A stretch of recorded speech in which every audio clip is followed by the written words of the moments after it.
Okay, so we'll start now. Hello, everyone. My name is Amir Shabar. I'm the chair of the Toronto Center of CMOS.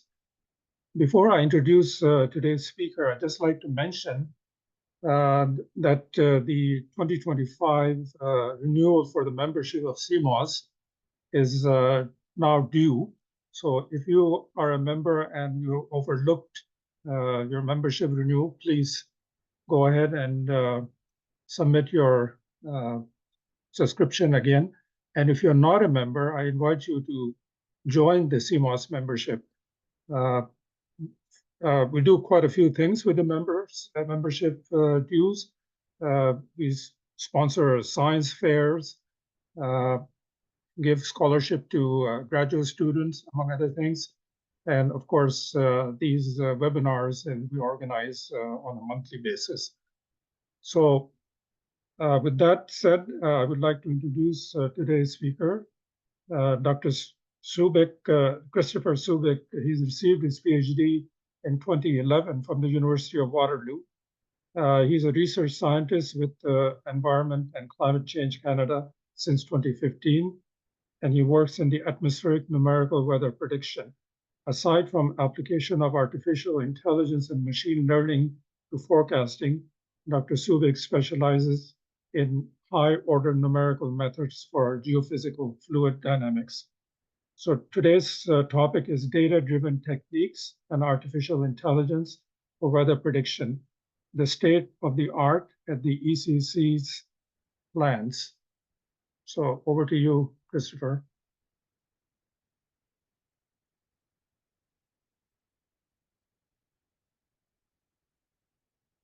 Okay, and there I get unmuted. Good morning, everyone. Afternoon, everyone. I'm Christopher Subich. I'm with ECCC as a research scientist, and I was kindly asked to give this seminar about, well, artificial intelligence in numerical weather prediction. I apologize for any coughing. I had a cold last week, and it's still hanging on a little bit. Okay, so this decade has seen some really transformational advances in artificial intelligence. 10 years ago, it was hardly anything, and now you can't trip over a newspaper without finding 3 or 4 new articles about how AI is changing the world and going to replace all humans with robots, et cetera, et cetera.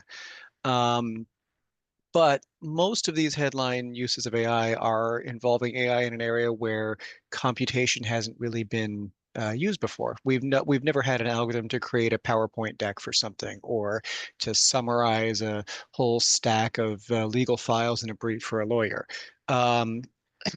Numerical weather prediction, however, has always been a field at the forefront of computation. And its researchers have always been looking for new advances and new techniques to apply to the field.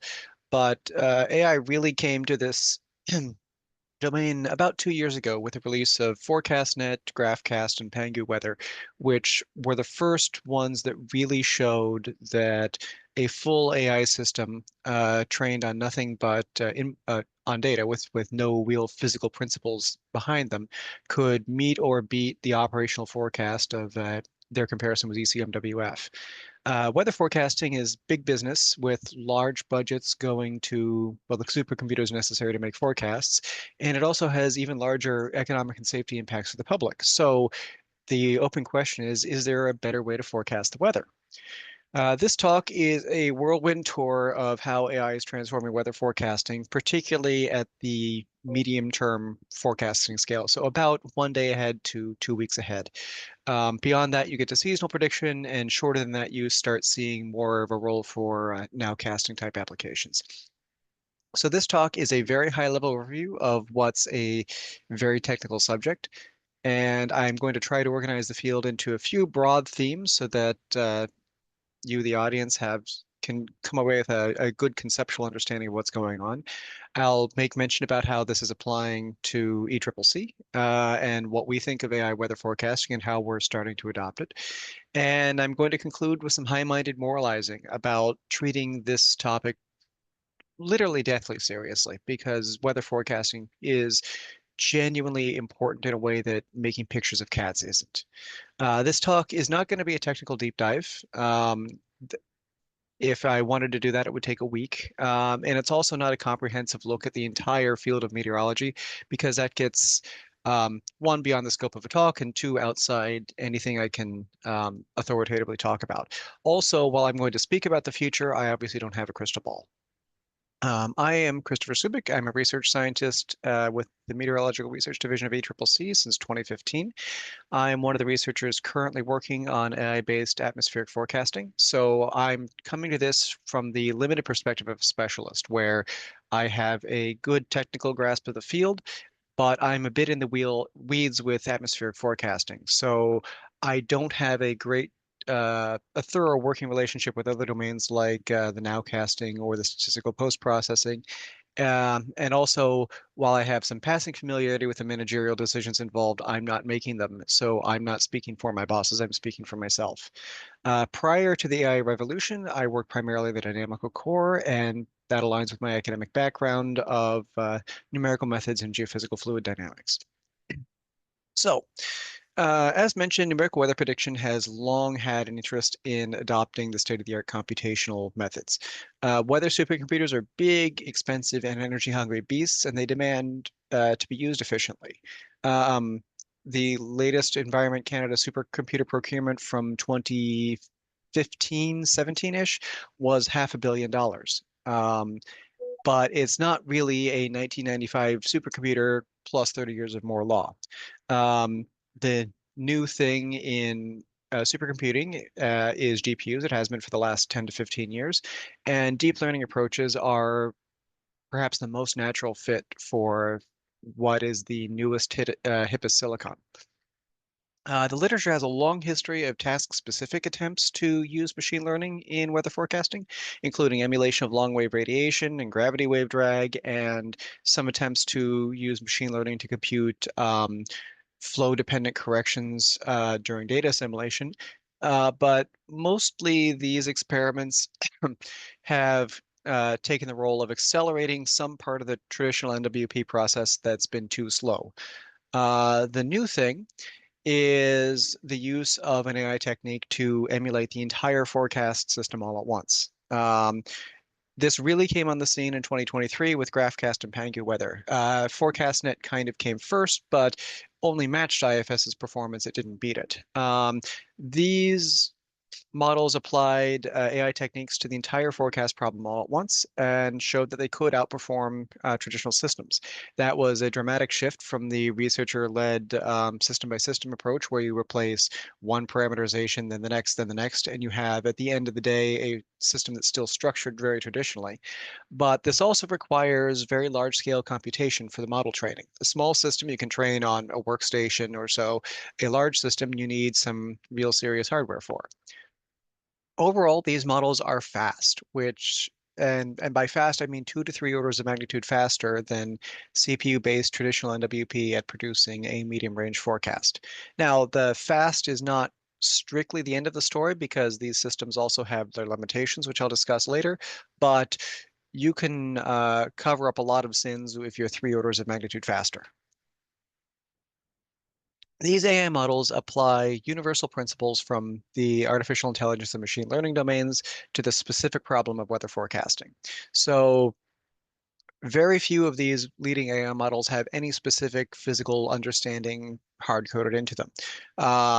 At best, they include some kind of concession to the idea that the Earth is round rather than just a flat picture, such as weighting the error by a cosine of latitude so that when you integrate a mean squared error, you have something that looks like an integral over the sphere rather than an integral over a plane. The AI revolution happened because the academic and private sector researchers applied their generic AI toolkit to the specific problem of weather and had good results. And as a result, these models break our intuition about what a model should do. We, as scientists, tend to approach weather from the science-based perspective and a meteorological perspective, where everything involved has some kind of physical meaning with a conservation law or a specific dynamical process that applies to it. But the AI only really sees nonlinear correlations to exploit. Uh, and it is a matter of faith, which is tentatively borne out that these correlations are correct and generalized to the unseen future.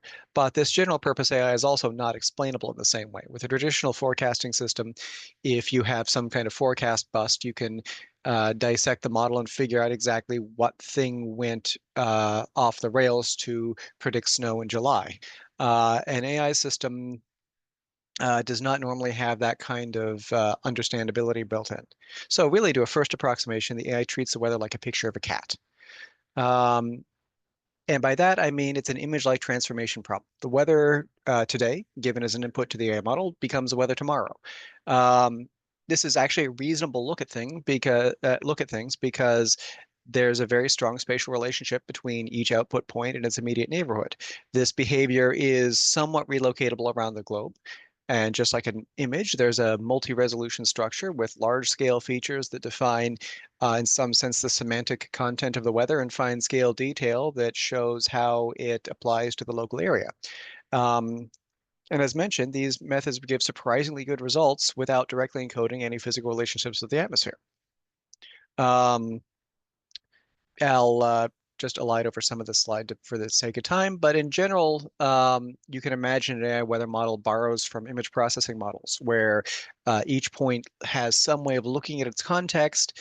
There's some sequential processing of the model in terms of layers, where we would believe that subsequent layers build up more and more of a conceptual understanding, and the earlier layers define some sort of feature-based detection.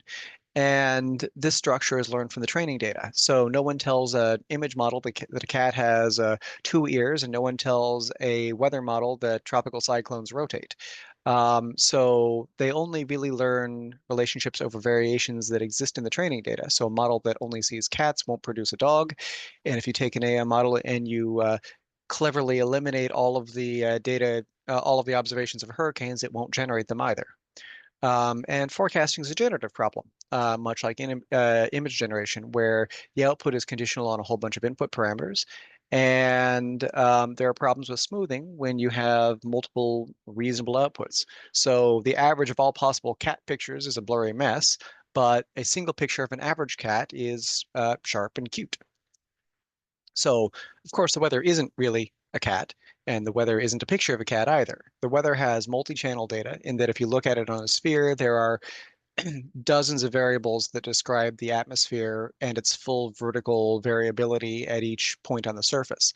Um, the weather also has, well, intersections with reality and that there are physical relationships to maintain. For example, it's not going to snow when it's 10 degrees outside.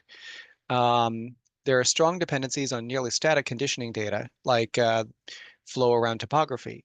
And models can only really learn the relationships over things that change in their input data. And if you train the model on the Earth, which has the geography of the Earth, then there's going to be some intricate learning of local forcing that is entangled with the rest of the model rather than something that is fully relocatable. Also, unlike training on image models, there's a very limited amount of data. We only really get new weather at the rate of 1 day per day. And that's unlike cat pictures or language models that can train over essentially every image humans have generated or every word humans have written. There are only really 16,500 days between 1980 and present, where we have good satellite data to constrain our analysis systems. And that's not really a lot. Um, Also, I mean, while we use a grid for convenience, the weather doesn't care about our grid. And again, to beat the drum a little bit more, weather prediction is a very serious matter, not something for frivolous entertainment. Uh, Now, the new generation of AI models are essentially landing up on what I'm calling 3 different axes. The first of these is a fully data-driven model versus a hybrid model. Most of the models learn from pure data input, but there's an emerging trend of hybrid models that do try to include some physical representation. The second axis is deterministic versus non-deterministic models. Again, the bulk of models are deterministic in that you give them a single initial condition and they have a single output. But there's a trend towards models that can generate ensembles by incorporating some sort of randomness. And that allows you to explore the probability distribution of future weather. And the final axis is what I'm calling fixed function versus foundation models. Fixed function models are trained to do one specific thing, usually predict the atmosphere. Whereas foundation models are a technique borrowed from the large image and language models where they have an unsupervised training period where they take the input data and mask out part of it and presumably learn some generic understanding of the Earth system. And then later on, after that primary model is trained, researchers would train a secondary model for a downstream task like weather prediction or downscaling or statistical post-processing. The first of these models to be published was ForecastNet. This is based on a neural operator, and it came out of NVIDIA, which in turn is inspired by partial differential equation solution techniques. The idea here is that the model consists of blocks of neural networks that apply column-wise alongside a convolutional operator that is learned in Fourier space, with the principle being that this is something that can uh, approximate how a PDE is solved based on, for example, Green's functions. Second such model is Graphcast, which is a graph neural network architecture that came out of Google DeepMind, heavily based on an earlier model by Keisler. The idea here is that the data is encoded from a latitude-longitude mesh to an internal icosahedral mesh at a lower resolution. There's multiple processing layers that move data around this mesh and apply neural networks inside. And then at the end, the data is decoded back to grid, and it magically looks like a 6-hour ahead prediction of the atmosphere. This model is probably the smallest of the major ones in terms of the number of parameters, but it still gives state-of-the-art results. And it's worth mentioning because it's a primary model that's been used lately for R&D at ECCC. Pangu-Weather was the third of the first wave of major atmospheric models. It has a vision transformer architecture, so it's the most pure expression of the weather as a picture of a cat. The idea here is the input data is tokenized, and the tokens are passed through attention layers with context based on, well, the surrounding tokens.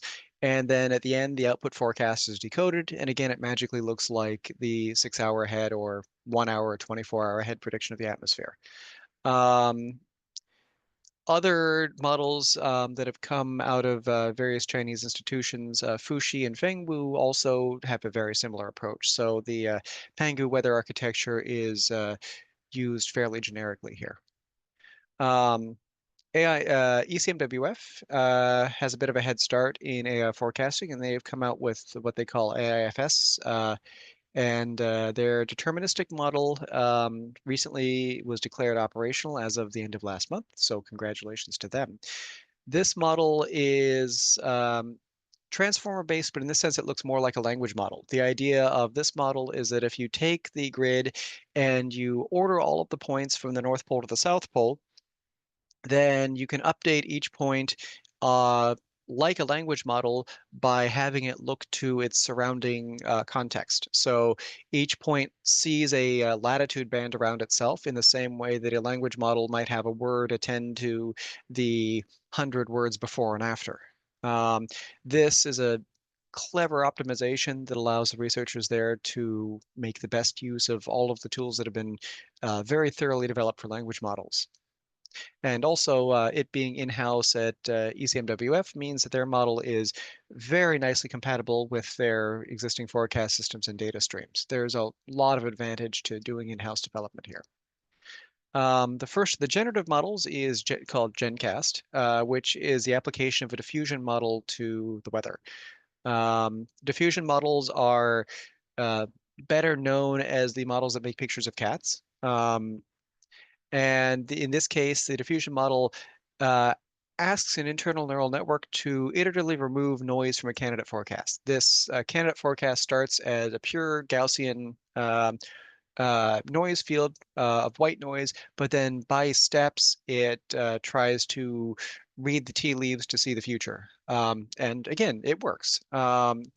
Different random initializations lead to different forecasts, and so this is a model that can be run many, many times to create an ensemble of forecasts.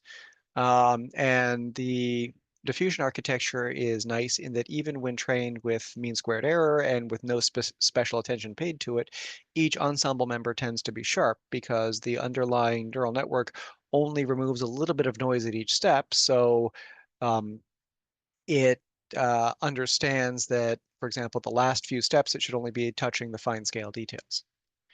Um, ECMWF's entry into this field is called AIFS CRPS, which is based on the cumulative ranked probability score. Rather than a diffusion architecture, this is a modification of their AIFS deterministic architecture, where in addition to the initial conditions, the model is given a noise vector and it is then asked to produce a forecast. Now, ordinarily, the model would just ignore the noise because it contains no meaning, but the model is trained with small ensembles, and then the error measure asks it to produce a not just an accurate forecast, but a well-calibrated ensemble where the spread of the ensemble is proportional to the difference between the ensemble average and the ground truth. This model also generates sharp forecasts, avoiding a blurring problem seen in other models, and it is non-iterative in that the forecast is generated all in one go through the underlying architecture rather than needing to operate by steps on a noise field. Neural GCM is the headline hybrid model. And the idea here is, since we understand large-scale dynamics, why shouldn't we just have the machine learning focus on the physical parameterizations that are far less certain? So the idea here is that there's a spectral dynamical core that runs on the GPU and a neural network that handles all of the so-called physics processes, so moisture, clouds, turbulence, radiation, and then by integrating this over many time steps, and then through the magic of backpropagation, you can train the neural network to accurately represent the underlying physical processes, even though the dynamical core is handling the bulk transport and the gravity waves and Rossby waves and such.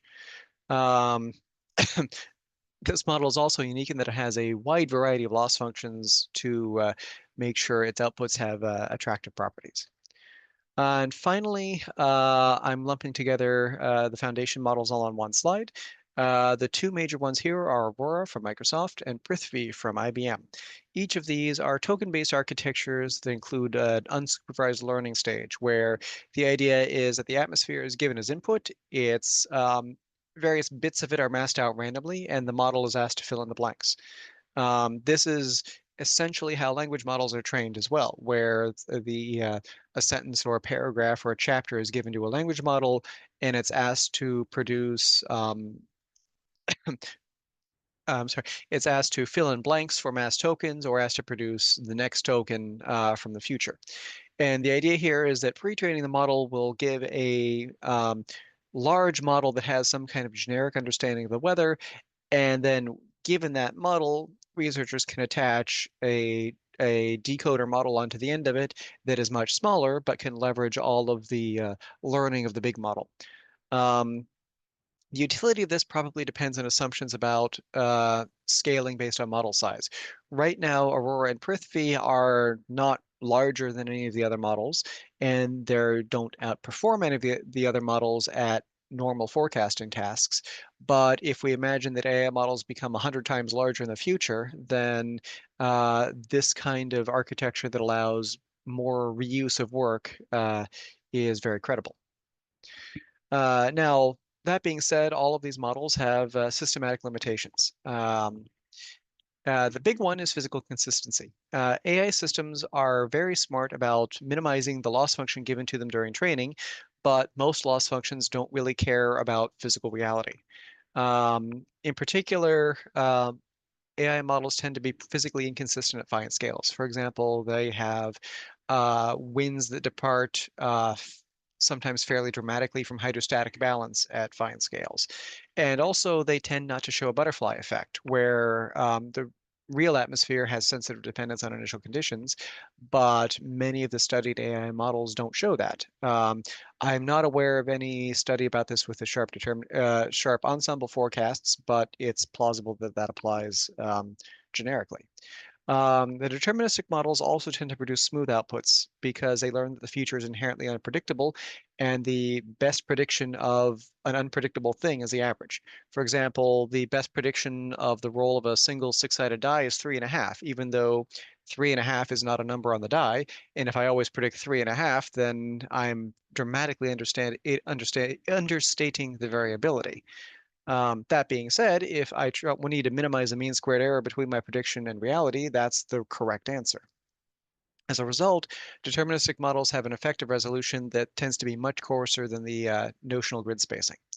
And finally, these models have a limited set of outputs. The current effective standard is output at 13 pressure levels with outputs every 6 hours, which is not nearly high resolution enough or frequent enough for every downstream user for forecast. You will not make an airport happy with this, for example. Adding more outputs tends to make the models bigger, which increases the training time and the runtime, which gives up some of the performance edge. Um, Now, again, 3 orders of magnitude of performance is a lot, but it's not something to squander willy-nilly. So, as a summary, the earliest models began in the deterministic fixed function and pure data corner of the three-axis cube, and newer models have been branched out in each direction. There's no magic golden architecture in that so far models with very different internal constructions have equivalent state-of-the-art performance. And the model sizes tend to cluster around 1 to 3 GPU years of training. That's a significant amount of training time. If you need to write your own check to do this on the cloud, it's not cheap, but it's small compared to the GPU decades of the largest language models. So this would be a rounding error on the budget of OpenAI, for example. Um, there's an open question about whether language model scaling laws apply, with where we would expect um, almost unbounded performance improvements as these models get bigger and bigger. They may apply, they may not apply. As far as I know, no one has truly tried it. And as almost a point against this idea, some very small scale models with relatively few input variables can show reasonable results at low resolution with very budget friendly training times. Overall, this is an open field for new developments, and a particular open question is how to fix the sparse model outputs and physical consistency, because without that, machine learning-based numerical weather prediction will never truly overtake classical physics-based NWP. Um, just as a very brief mention, AI techniques are also being applied at essentially every step of weather forecasting. In terms of raw data, they're being used for quality control, machine learning-based observation operators to take things like satellite radiance measurements and relating them to more direct atmospheric variables when the physical mechanism isn't always there. Um, and there's been some work on processing non-traditional data, like running a vision model against traffic cameras to see if it's raining. And there's even been some idea of on-satellite data processing so that a satellite itself can decide what the most important data to stream down to operators is. Um, in terms of data assimilation codes are very expensive in the NWP system, so there's interest in directly learning the observation to atmospheric state operators, uh, or applying generative modeling techniques to do the same thing, or applying data assimilation inside latent space to better control model covariances and have them be flow dependent. And even inside classical NWP systems, having learned flow dependent bias corrections. Um, After the forecast is being generated, their ML is being applied to nowcasting and downscaling and post-processing. Now, both of these fields are already very statistical, so the application of machine learning here is more an extension of what's already been done rather than anything dramatically new, but it very much merits a mention. In terms of ECCC's perspective, essentially like every other center, we were very surprised by how rapidly the field's been moving since 2023 or so. We don't really have a deep bench of in-house expertise with AI, but this has been slowly changing with hiring and with researchers cross-training in AI. The biggest uncertainty we have is on how to integrate AI approaches into and alongside the traditional NWP systems. We certainly can't ignore the extremely attractive claims of accuracy and performance, but we also need the forecast to be reliable and explainable. When Environment Canada issues a statement, people need to believe it, and rather than rely on, well, the computer said so. Um, Also, on a technical level, these AI techniques strongly leverage GPUs, which is great, but the existing supercomputer infrastructure is heavily CPU based. The existing numerical codes are heavily CPU based. So not only do we not have the GPUs to transition immediately, even if we did, we'd be stranding many of the physical systems. We have a limited budget for new hiring and infrastructure, so our overall plan has to be a gradual adjustment of our work towards AI rather than a sharp transition. But that being said, if anyone in the audience knows Mark Carney and can hook me up with a contact, please let me know. Okay. ECCC's biggest consolidation of thinking about this has been the IA roadmap, which was written by a cross-disciplinary and internal team of researchers and managers in the fall of 2023. This roadmap sets out how the science and technology branch should think about development and deployment of AI models, particularly for weather forecasting related tasks. This was adopted between the Atmospheric Science and Technology Directorate and the Meteorological Service of Canada, so it's affects both the research side of things and the operational side of things, and it was fully published last summer on canada.ca. I'll have a link at the references at the end. Um, Overall, the idea is that we should include machine learning techniques as appropriate through the whole forecast chain, from data collection all the way to the generation of expert products. Um, we tend to think about this in terms of three questions. Feasibility, first, being whether or not the project can be executed with available human resources and computational resources, because even the best project doesn't matter if we aren't really capable of doing it. The second question is whether or not the project produces better or more timely results than the status quo. And the final question is the cost and energy value. Um, because AI training can be expensive. So does the project is the project expected to produce results more quickly and cheaply with some kind of reduced energy or computational cost? The plan overall is to see machine learning as a routine tool for essentially every scientific project by 2030 or so, with the initial forays happening already. In the shortest term, um, AI forecasting models can't replace traditional NWP systems. And because despite their accuracy, the outputs are just too restricted. As mentioned, there's a limited number of variables and levels and outputs, and smoothing and physical consistency problems abound. So what we've done so far is create a hybrid model um, via spectral nudging. In this case, the idea is we're borrowing from climate downscaling and regional forecasting, where there's an outer piloting forecast, but the dynamical model fills in the fine scales. And in this case, our dynamical model is the well-worn GEM model for the atmosphere.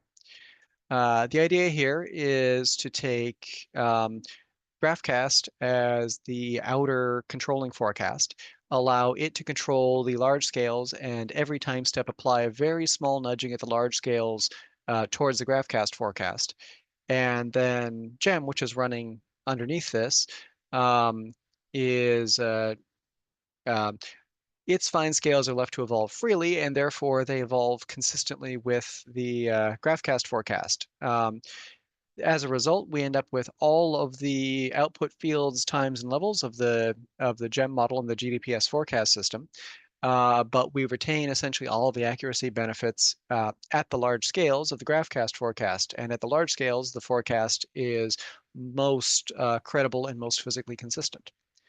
Um, Overall, there have been large improvements to the forecast skill with this. At left is a scorecard, in this case, validating a forecast range against the ECMWF reanalysis. The important thing to take away is that the red up arrows are good and the blue down arrows, of which there are about 3 of them, are bad. Um, the effective gain is to predictability is between 12 and 36 hours, particularly for longer lead times, and that's equivalent to by itself almost equivalent to a full innovation cycle. So the product of every researcher at MRD working on the atmospheric system for 3 years or so. This was developed experimentally over the past year or so, and it's now deployed experimentally, and public data availability the data should be made publicly available in the coming weeks. I think there's some paperwork to fill out internally. This is the world's first operationalization of an AI-based system that meets all the requirements for a global forecast system in terms of completeness and robust outputs. And there's a preprint for which link will be with the references at the end. Finally, model development at ECCC currently happens basically on a budget. As mentioned, a typical state-of-the-art forecast model takes 1 to 3 GPU years to train from scratch. And the research for the model, so when you imagine all of the work that goes into it and the training runs that never go anywhere and design decisions that are reverted, will mean that the overall project will take some multiple of that. ECCC currently has ready access to about 16 A100 GPUs, which, if you do some math, means 16 GPU years per year. That's enough for low resolution experiments and fine tuning, but if we try to do anything at full resolution, it's only really justifiable when the risk is low, and we're basically following in others' footsteps. Also, there's no current support for GPUs in the operational system because the availability in the contract with the vendor provides a best effort for the system um, rather than there's hell to pay if they don't work. Now, that being said, there's a supercomputer upgrade on the works for later this year, and we're likely to have several hundred H100 GPUs, including operational support for some of them. So hopefully there's much more development to come. Um, Now, ECCC, of course, is not the only institution looking at this. AI-based projects under active development worldwide. ECMWF is probably the world-leading institute here, in particular because they are taking advantage of the European Union's Destination Earth initiative. Private sector development is also continuing to happen. The first wave was definitely full of press releases that spoke of Google and NVIDIA in glowing terms. But if you look at the recently published literature and conference talks, a couple of broad trends are apparent. The first of these is the move towards ensemble generation. This has been pointed to by GenCast and AFS CRPS and some other like model ensemble works that train the same model 100 different times and therefore have, in some sense, 100 different models. The idea here is that deterministic predictability of the atmosphere is very limited after 2 to 3 days. So you need ensembles to really look at the probability distribution of things. And the idea here is that since the AI models are very, very fast, we can generate potentially huge ensembles in ways that we could not afford to do so before. That being said, the performance really matters because when you're generating 100 ensemble members, everything you do costs 100 times as much. This research work tends to focus on how to generate well-calibrated ensembles because that's difficult to ensure during model training, but you do need some confidence that the ensembles generated truly represent the probability space of what might happen. The second global trend is learning from data, because the forecast systems discussed so far essentially learn to mimic the physics-based analysis system, which takes data, runs it through the traditional NWP system to generate our best guess of the on-grid state of the atmosphere. These analysis systems are imperfect, and they're limited themselves in terms of the resolution of the number of variables, and they're very expensive. So if data-driven systems can learn directly from observations, like directly from radio sons, directly from satellite tracks, directly from weather stations, and give results in observation space, then maybe they can leapfrog traditional NWP. There's been some work on this. For example, a recent paper trained neural GCM to match satellite observations of precipitation. And a couple papers have discussed the problem of going directly from observations as inputs to observation-like outputs with no analysis field needed during model training. Thus far, I don't think either set of results has yet quite matched the results of traditional NWP systems, but researchers are very much paying attention to this. So, just in general, AI and machine learning systems are coming for numerical weather prediction.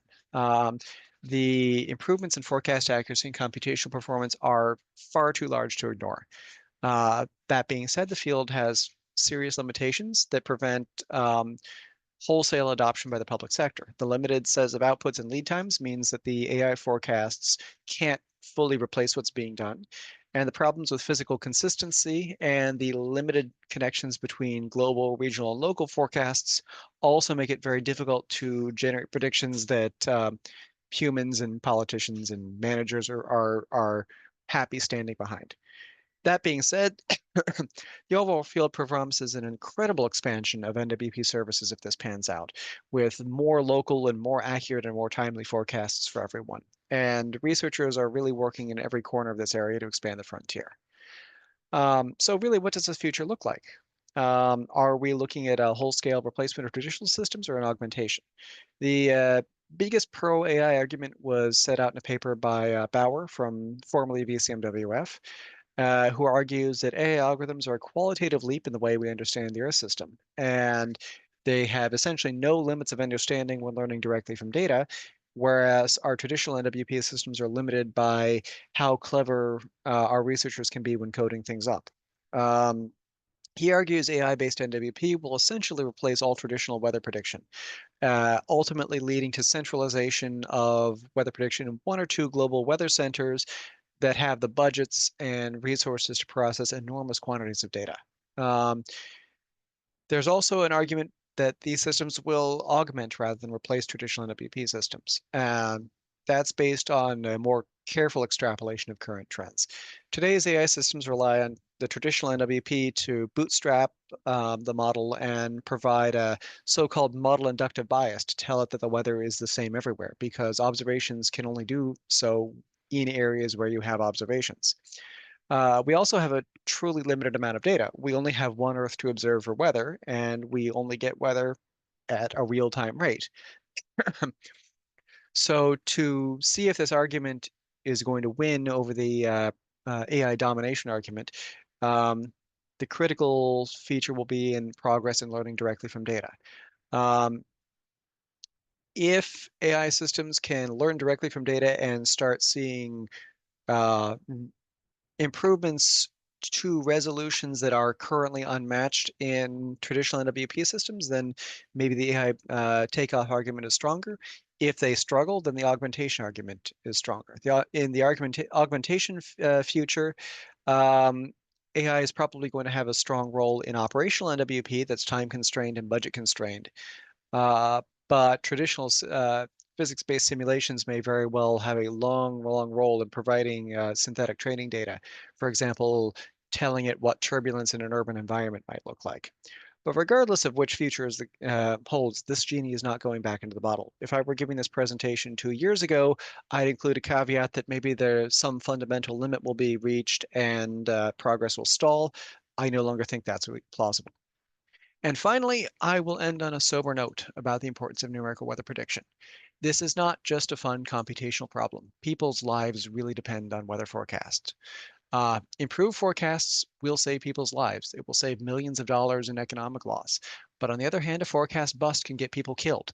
Predicting clear weather when there's a blizzard will cause traffic accidents. People will be on the road who shouldn't be.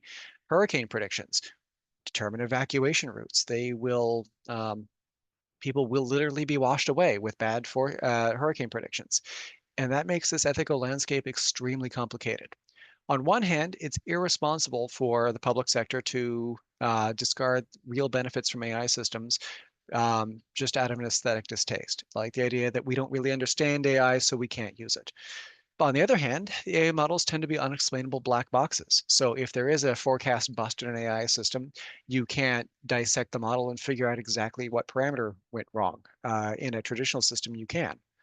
Um, we also must always be wary of biased or limited data. For example, if you train a model to predict, if you imagine training a model to predict tornadoes, and you verify it with tracks from Doppler radar stations, the model might easily learn that tornadoes only show up near Doppler radar stations, and that's clearly wrong. So traditional public sector weather centers need to take and are taking a considered and cautious approach to these advances, not ignoring the current research, but also not being too eager. This is more responsible and more careful than some other, particularly private sector actors that don't have the same moral weight applied to them, deservedly so, but therefore can chase press releases a little bit more eagerly. And to end on the questioning note, I don't think there are easy answers in this field, only lots of questions that as scientists we need to continually keep in mind. Thank you very much. I have multiple pages of references here, which I will go through slowly for the benefit of the recording, and I hope these slides can be distributed at the end. Thank you very much. Okay, well, thank you very much, Christopher. So now we'll open up for the questions from the audience. Please unmute your mic before you start talking.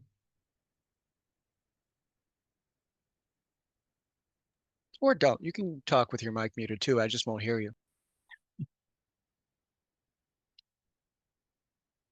Okay, well,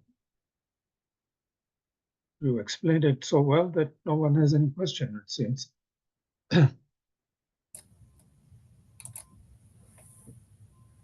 Hey, Mayor, it's Mark from Waterloo. I have a question for Chris.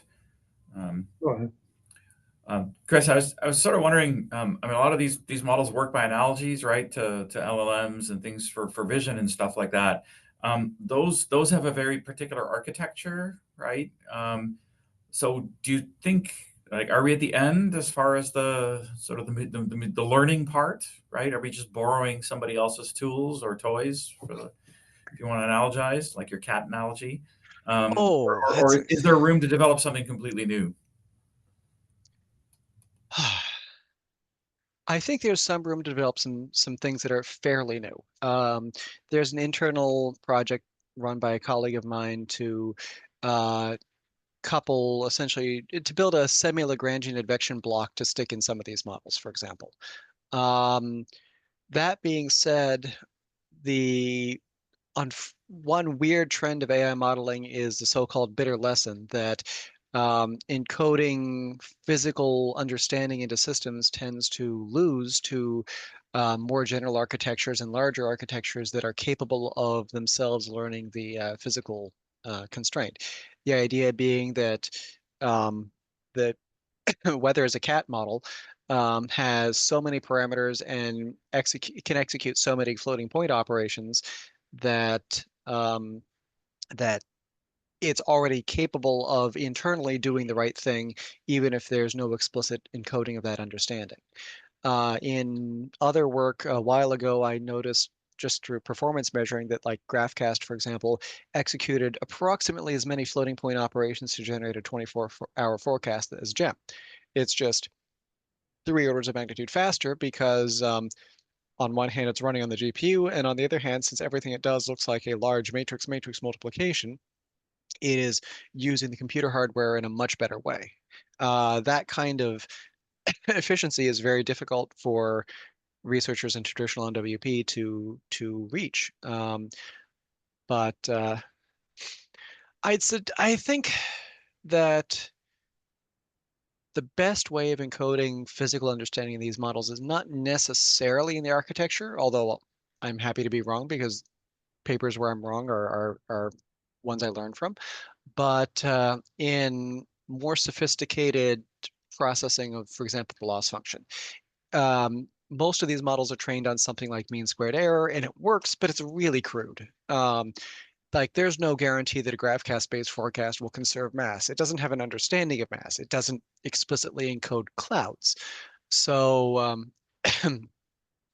having training harnesses and loss functions that really nudge the model towards physical consistency, I think would be valuable in the future. And that's something that can work alongside scaling enormous quantities of computation.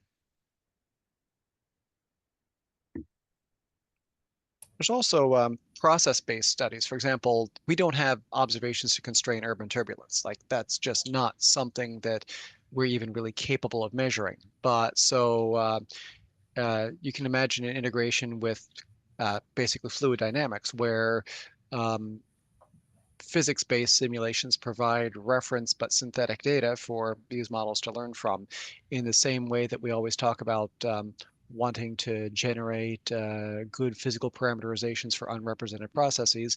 In this case, the physical parameterization is encoded as a bit of the understanding in the AI model. Thanks.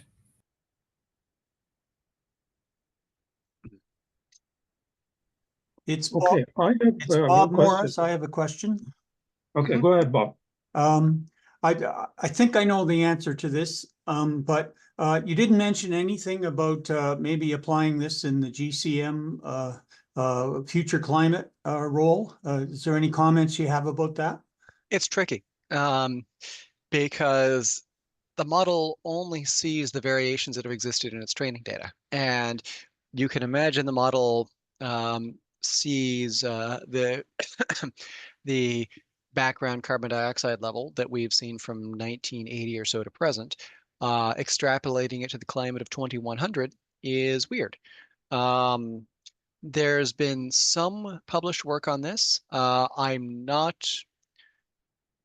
closely familiar with it, so I don't want to misquote it. But I think the most robust results have used a classic GCM to provide the very coarse background climate, and then rely on these AI models for intermediate and fine scale downscaling. Because the AI model doesn't have any real understanding of conservation of energy, momentum, mass, carbon dioxide, water. They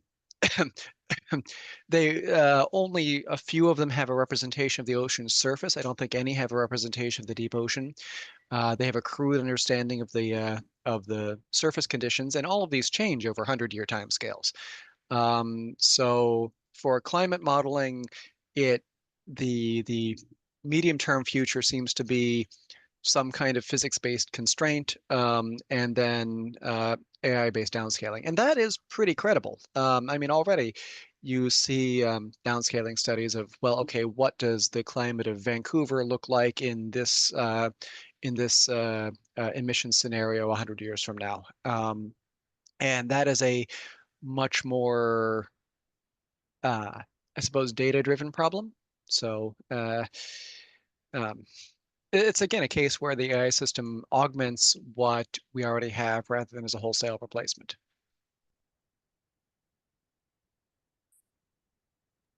Thanks.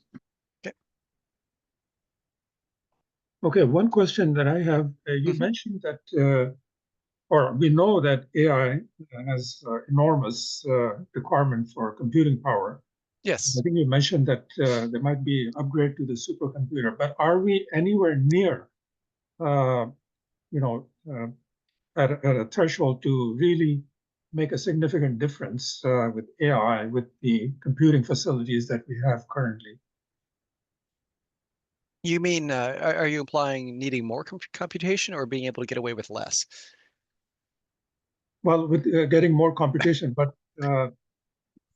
are we going to get sufficient computing power to really make any difference with the Ooh, AI is requiring?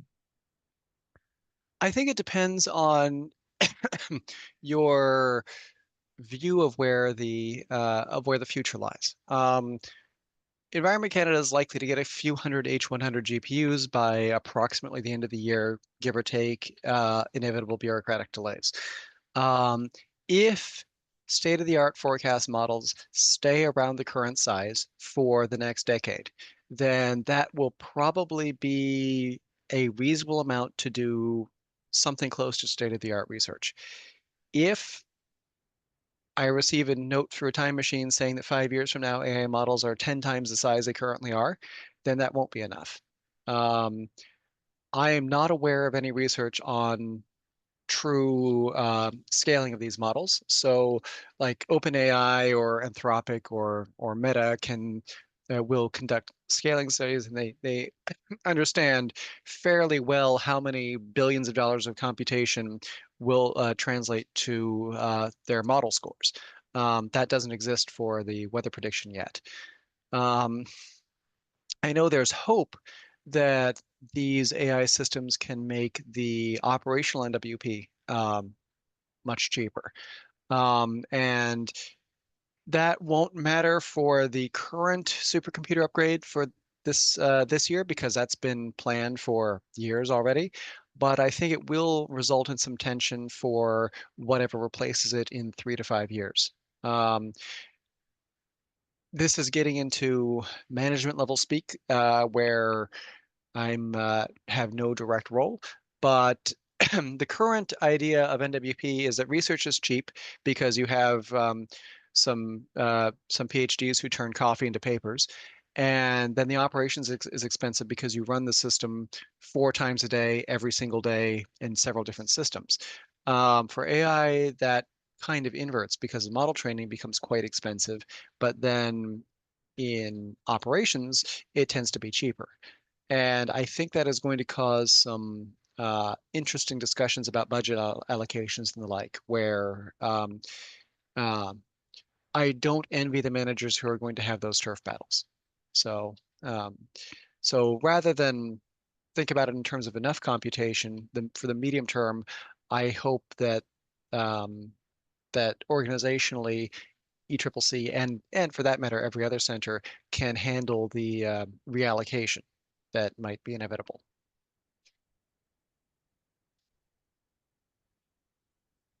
Okay, any further questions?